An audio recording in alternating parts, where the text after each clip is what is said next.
Imagine this. What if the greatest obstacle in your life isn't your past, your circumstances, or the people around you? What if it's the very organ that's supposed to help you survive? Every day, your brain helps you speak, think, remember, and make decisions. It's the reason you can learn new skills, solve difficult problems, and dream about a better future.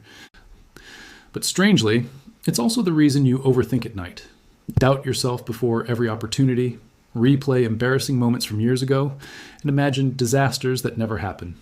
Have you ever promised yourself that you would stop worrying, stop procrastinating, or stop caring about other people's opinions, only to find yourself doing exactly the same thing again? If your brain belongs to you, then why doesn't it always listen to you? Why does it sometimes feel like your own mind has become your biggest enemy? The answer lies deep inside human evolution. And once you understand, wait again. The human brain is often called the most complex object in the known universe.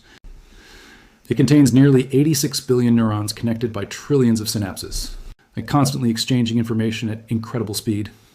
This extraordinary organ has allowed humanity to build civilizations, discover medicine, create art, and explore space. Yet despite all its brilliance, the same brain struggles with anxiety, fear, self-doubt, procrastination, and negative thinking. It can convince a successful person that they're a failure.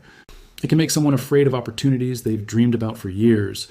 It can keep people trapped inside painful memories long after those moments have passed. How can something so intelligent create so much suffering? To understand this mystery, we need to travel back millions of years, long before cities, schools, technology, or even language existed.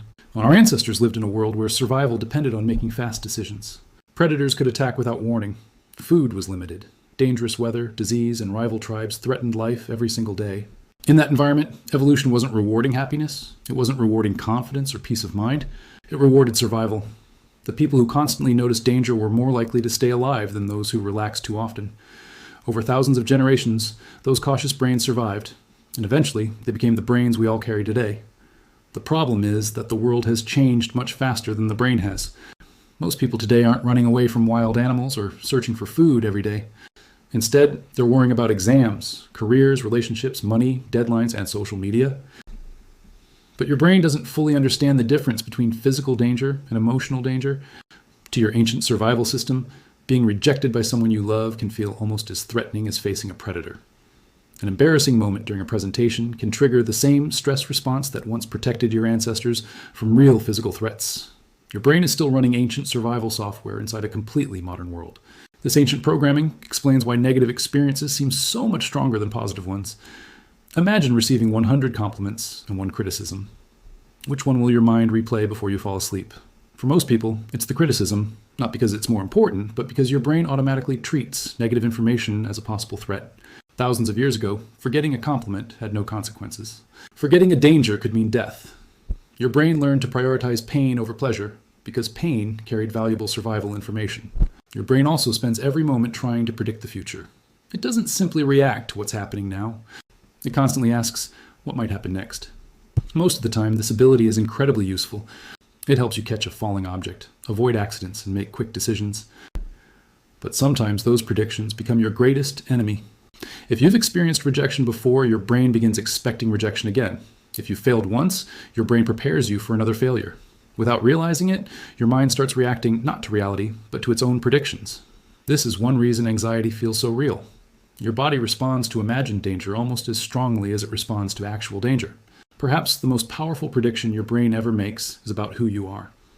A harsh comment from a teacher, a FA, or repeated criticism during childhood can slowly become part of your identity. Instead of remembering these as isolated events, your brain connects them into a story. It begins whispering, I'm not good enough. People always leave. I'll probably fail again. Once these beliefs take root, your brain starts searching for evidence to support them while ignoring evidence that proves them wrong. Psychologists call this confirmation bias. Without realizing it, your own mind begins creating a reality that matches the story it already believes. The strange thing is that your brain isn't trying to make you miserable. It genuinely believes it's helping you survive. If it convinces you not to take risks, you might avoid failure. If it lowers your expectations, you won't be disappointed. If it makes you fear rejection, perhaps you'll avoid emotional pain. This creates one of the greatest conflicts in human life. Your conscious mind wants progress, adventure, confidence, and success. Your ancient brain wants safety, familiarity, and certainty. One part of you wants to grow. The other wants to survive.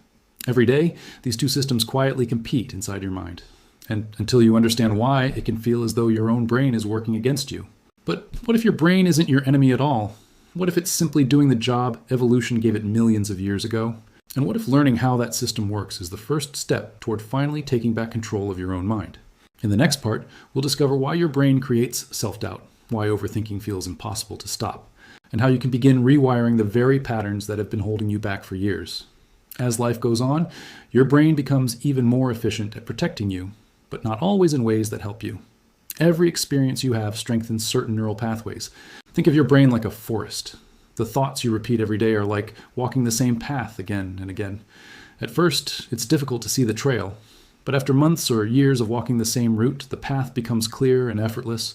Your brain works exactly the same way. The more often you think, I'm not good enough, I'm going to fail, or people won't accept me, the stronger those pathways become. Eventually, your brain doesn't even ask whether those thoughts are true. It simply follows the familiar path, because familiar always feels safer than unfamiliar. This is why breaking bad habits feels so difficult. Imagine someone who has procrastinated for years. They wake up every morning with good intentions, promising themselves that today will be different. But when it's finally time to begin working, an invisible force pulls them towards scrolling on their phone, watching videos, or doing anything except the task that matters most. Most people think this happens because they're lazy. In reality, it's often because the brain is trying to avoid discomfort. To your brain, starting something difficult feels uncertain, and uncertainty has always been associated with danger. So instead of pushing you toward your goals, your brain quietly guides you toward comfort. In the short term, comfort feels good. In the long term, it slowly steals your potential. The same thing happens with overthinking. Many people believe overthinking is a personality trait, but neuroscience suggests something different. Your brain overthinks because it believes it's solving a problem. When an embarrassing memory appears, your brain asks, what can we learn from this?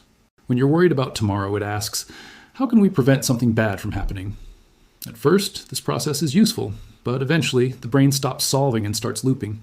It repeats the same thoughts again and again, believing repetition will somehow create a better answer. The result is endless mental noise that produces very little clarity. Perhaps the most painful trick your brain plays is comparing you to other people. Thousands of years ago, comparing yourself to members of your tribe helped you understand your place within the group. It increased your chances of fitting in and surviving. Today, that ancient instinct collides with social media.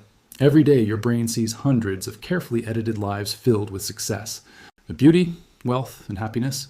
Without realizing it, your brain compares your ordinary life to everyone else's highlight reel. Suddenly, your achievements feel smaller, your appearance feels less attractive, your progress feels slower. Reality hasn't changed, but your brain's standard for comparison has, and that single shift can quietly destroy your confidence. Another hidden reason your brain seems to work against you is its obsession with certainty. The human brain hates uncertainty because uncertainty once meant danger. Imagine hearing a strange sound outside your cave thousands of years ago. Waiting for certainty could cost your life. Acting quickly increased your chances of survival. Today, however, uncertainty exists everywhere. Will this relationship last? Will I succeed? Will people like me? Since your brain dislikes not knowing, it often invents answers before evidence exists. Sometimes those answers are accurate. Many times they are not. Yet because they come from your own mind, they feel absolutely true. This is why fear is often so convincing. Fear speaks with confidence. It tells you not to apply for the job because you'll probably fail. It tells you not to confess your feelings because you'll probably be rejected. It tells you not to chase your dream because you're probably not talented enough. Notice one important word in every sentence: probably. Your brain isn't showing you the future. It's making predictions based on past experiences. Unfortunately, many people spend their entire lives obeying predictions that never become reality. The beautiful truth is that your brain is incredibly adaptable. Scientists call this neuroplasticity, the brain's ability to reorganize itself throughout your life. Every new experience, every new habit, every new skill, and every repeated thought physically changes the connections between your neurons. This means the same brain that learned fear can also learn courage. The same brain that learned self-doubt can also learn confidence. The same mind that trapped you inside negative patterns can build entirely new ones. Change doesn't happen overnight, but every thought you repeat becomes a vote for the person you're becoming. Imagine lifting weights for the first time. You don't become stronger after one workout. Strength comes from consistent repetition. The brain works exactly the same way. Every time you challenge a negative thought instead of believing it, you're strengthening a new neural pathway. Every time you take action despite fear, you're teaching your brain that uncertainty isn't always dangerous. Every time you step outside your comfort zone, you're quietly rewriting the ancient survival code that has been running your life for years. This is why awareness is so powerful. You cannot control the first thought your brain produces, but you can choose whether you believe it. There's an enormous difference between having a thought and accepting it as truth. The moment you realize that your brain is offering predictions, not absolute facts, you create space between yourself and your thoughts. And in that small space lies freedom. Maybe your brain isn't your enemy after all. Maybe it's an ancient protector that simply hasn't realized the world has changed. It still believes every failure is fatal, every rejection is permanent, and every uncertainty is dangerous. But you now know something your brain doesn't. You know that growth lives inside discomfort. Courage exists alongside fear. And the greatest opportunities often begin where certainty ends. And perhaps that's the most important lesson of all. Okay. The goal isn't to silence your brain. The goal is to understand it. Because the moment you understand why your mind behaves the way it does, it slowly loses the power to control you. In the final part, we'll discover the simple mental shifts that can help you work with your brain instead of constantly fighting against it, and why that may be the key to living the life you've always wanted.